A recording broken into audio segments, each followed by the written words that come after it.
Damage to infrastructure from Hurricane Sandy wasn't that bad. Not all refineries, in fact, were shut down. Some were, though, and they have reopened. But our next guest doesn't expect to see higher gas prices in Canada anyway as a result of the storm. Here to explain, Roger McKnight, Senior Petroleum Analyst with Enpro International, which helps companies manage their commodity costs. Great to see you again, Roger. Great to see you. But one thing you noted here, or your thesis here, is that the U.S. authorities learned from Hurricane Katrina. Absolutely. It was a hard lesson to learn, but it looks like the various governments built up their communication mechanism. The mayor of New York, the governors of New York and New Jersey, and President Obama really sent the message out, and everybody was warned well in advance that this was a big one, and they were right.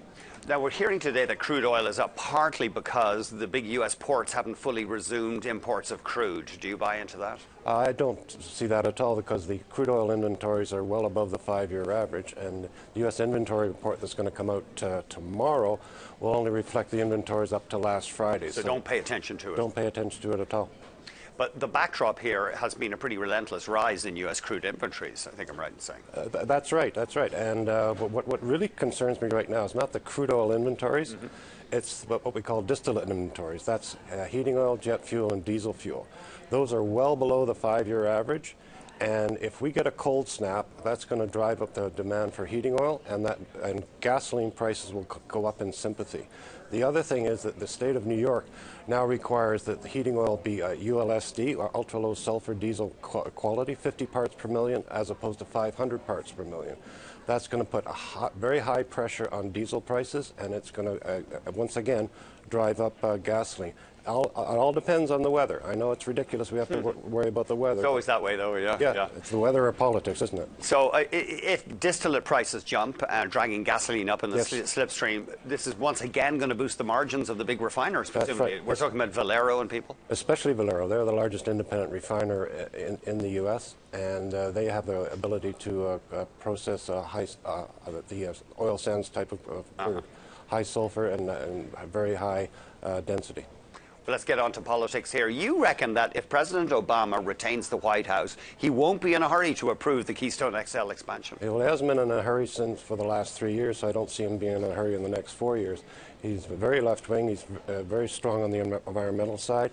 If Romney wins, I think it will be approved. So there's a lot of people in Alberta sort of looking very carefully at this election, because once you get, we're at $85 a barrel now for crude, about that.